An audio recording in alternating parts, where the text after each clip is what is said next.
I fall in love with this album because it's amazing to see where it went from here is when it just kind of exploded at Newport Jazz. And it was, by the way, it was kind of like I said, it was like a Duke's coming back out party. Like he everyone thought he might be done and over with, So it was awesome. It is time.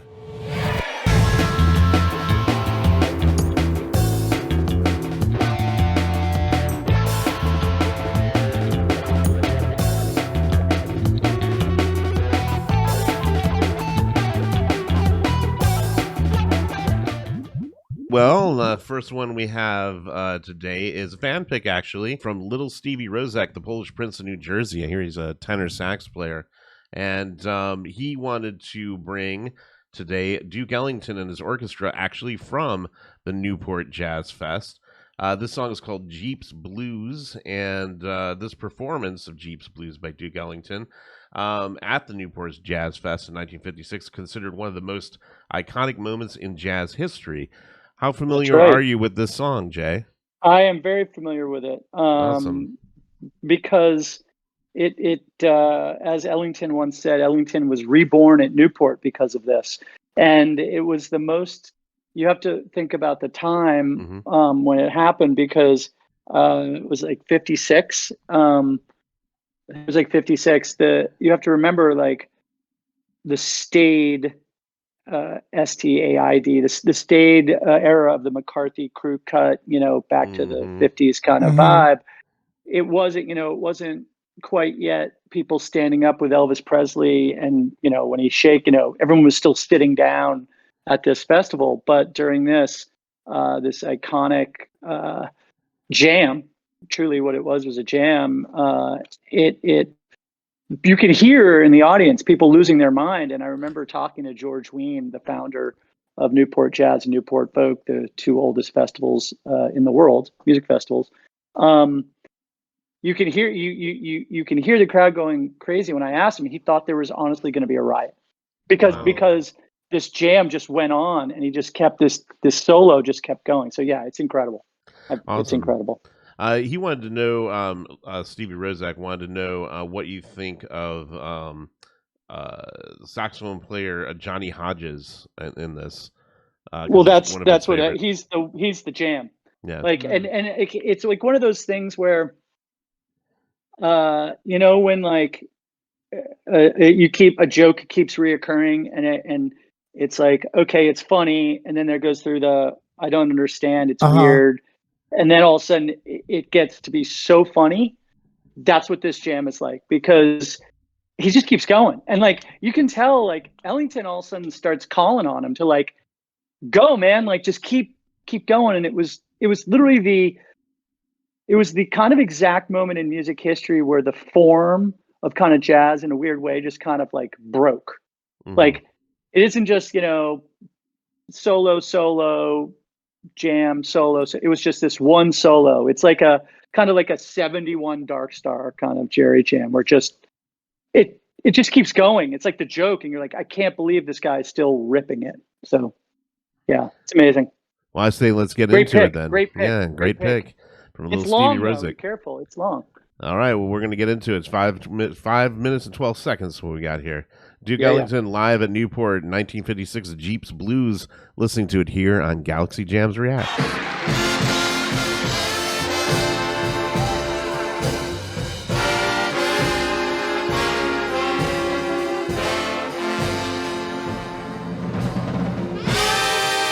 Oh my God, this is sounding so luscious.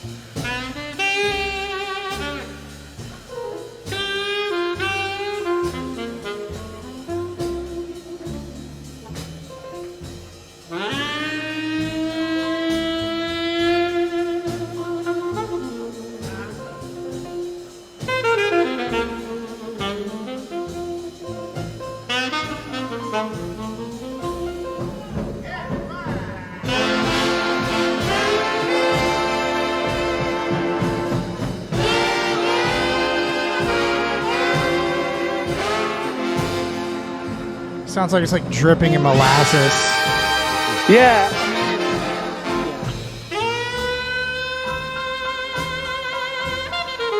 Is that Johnny Hodges that's playing now? I do believe so, yeah.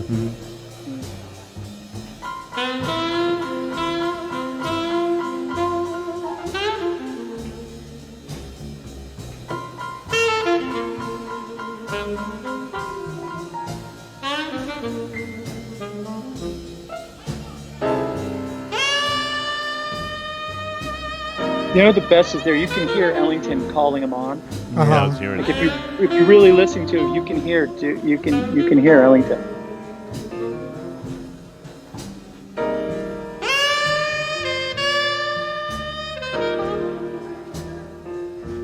God, I love that piano with the sax. It's so good. They're so good at playing the minimum to support. Yeah. He's just peeking out through the little windows. I love it. You have to remember, this is in front of like 20,000 people. Oh, And listen wow. how quiet it is. Impatient. Yeah, just.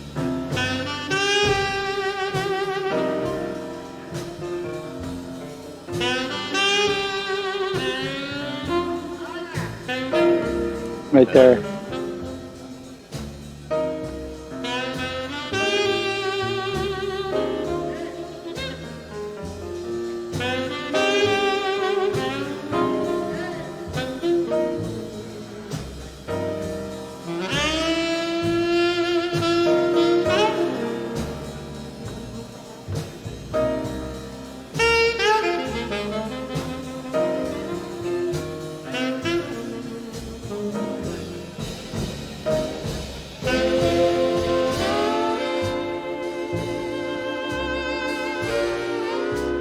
I feel like I'm swooning right now.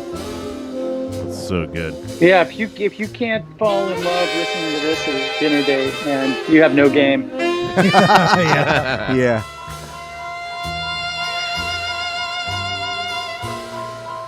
I mean,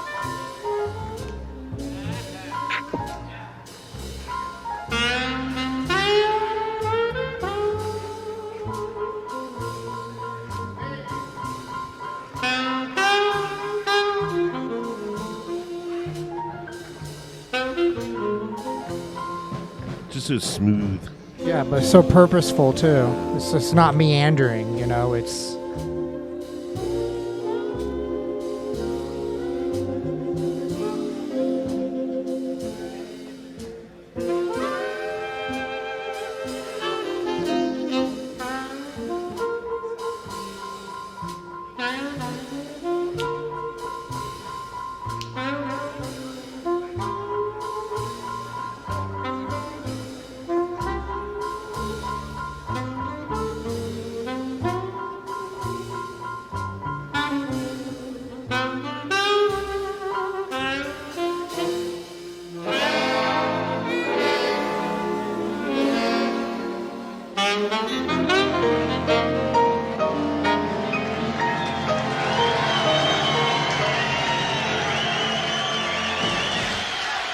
Wow. it's like a main line, you know. It's like a main line yeah. of it, and you have to think that this was coming out of that like 40s, like transbluency kind of thing, where it was like everything was just. It just didn't have that kind of dripping sensuality to it Yeah. in a lot of ways, Right. you know. oh yeah. It's it was- interesting. I fall in love with this album because it's amazing to see where it went from here is when it just kind of exploded at Newport Jazz. You know, it just kind of was, and it was, by the way, it was kind of like I said, it was like a Duke's coming back out party. Like everyone thought he might be done and over with, you know. So it was awesome. Yeah, I really like how they just made so much space for that solo. Yeah. In that they're playing, you know, reducing their volume, and like the even the drummer barely playing at certain points, just let that whole thing shine because they knew it was a special moment. Yeah, and when you can captivate 20,000 people to the point where they're not making a sound, just like you were saying, Jay. Exactly. That's insane. That's Wow. so crazy. Oh, that was a great pick. Yeah, great it was start. Absolutely decadent. It was like a triple layer chocolate cake, which was just oozing with fudge everywhere.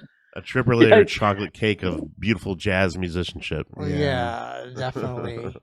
We got Eric Anderson in the chat who said that was amazing. What a sax solo. Yeah. Very nice. And Pacific Northwest 03 says so smooth. Awesome. Yeah. Awesome. Well, that was a good one. Normally we stop in the middle of songs, but that one No, I couldn't stop. Yeah, couldn't stop listening to it. I mean, it was just like I said, it was mainline. It was mainlining. Yeah, absolutely. Yeah. All right. Well, that was a good one.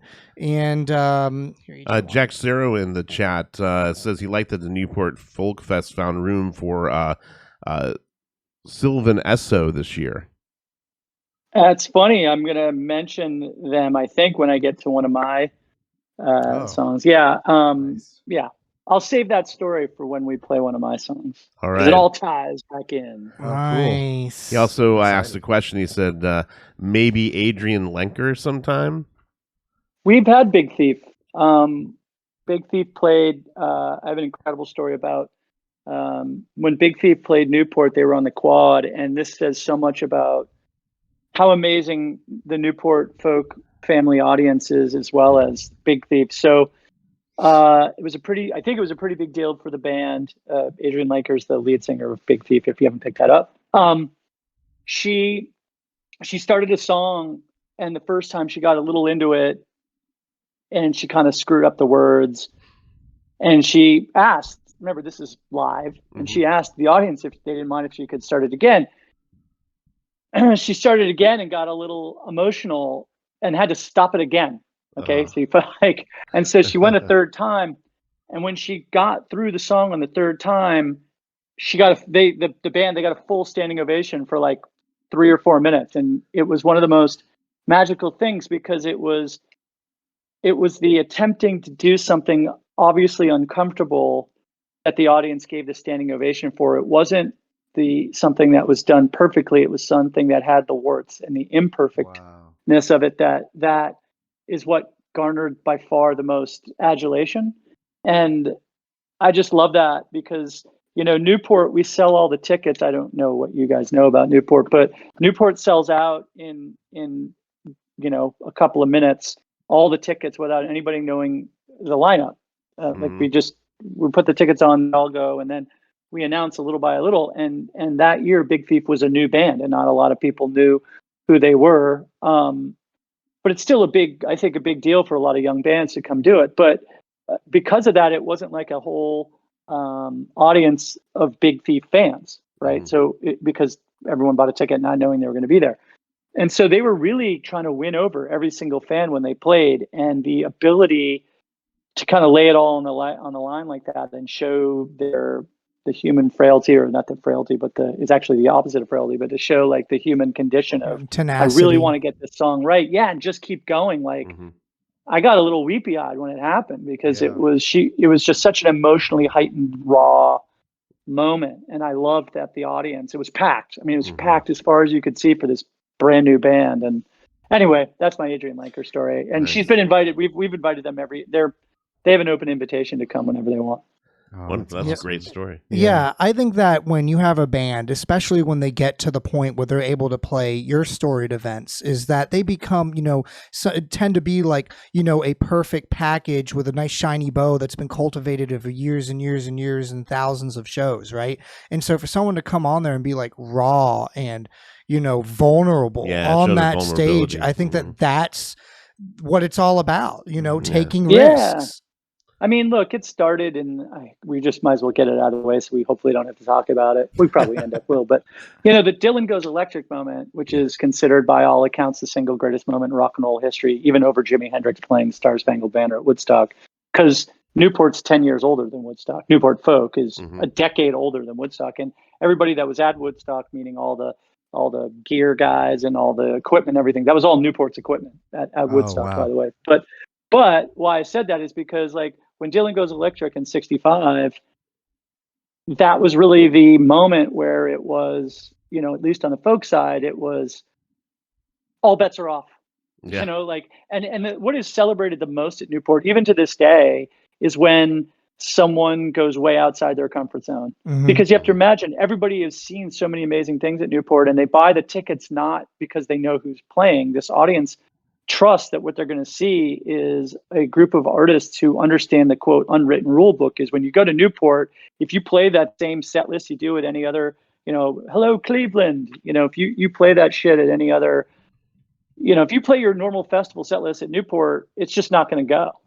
Like Right. if you don't collaborate or go or cover a song or do a song that you wrote in the car on the way and yelling out the chords to the bass player, if you don't show that you're trying to do something to add to the storied history book of Newport, they'll just sit on their hands, man. They're just going to sit on their hands. They've seen too much incredible shit to let you get away with your, hey, I'm in this famous band, and when I come do my famous hit song, usually everybody loses their mind. Doesn't happen in Newport because no one bought a ticket knowing that band was going to be there. Right. So you don't have all those fans there, if that makes any sense. Exactly, because most people, bands sometimes can like rest on their laurels, right? Not They're in like, Newport. exactly, like, oh, like I did this, I had these big songs, but when they go to an event like that, like it's all about what's happening right there. Yeah, yeah. Yeah, That's what they expect. In the moment. And you've set those expectations throughout all the years of having the festival. And producing it the way that you do. Well, especially when you don't have to worry, like we don't even do a poster.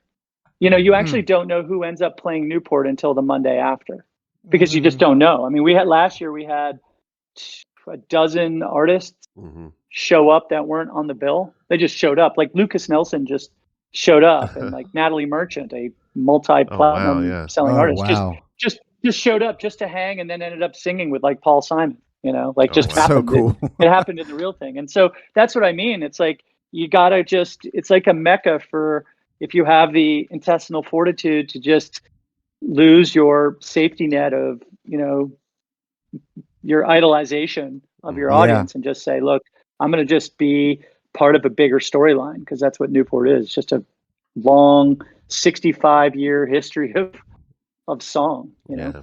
Wow. That's incredible. Yeah. Thank you so much for that. We really, really appreciate it. We have some people in the chat who are commenting. We got What's Up Noop, who says, Jay just summarized the experience that is Newport folk and Newport jazz perfectly. And Nick Morales 8 said, great lineup for folk this year. All right. Nick's one of those super fans, so we love it when the super fans and, awesome. and What's Up Newport is it's a local publication that really has always had our back. So I appreciate both those people chiming in. Yeah, and awesome. Nick also says 3 more announcements. Can we expect some unannounced sets? No. He's got a no and no, and that's the honest truth, Nick. No and no. What you see is what you get for right now.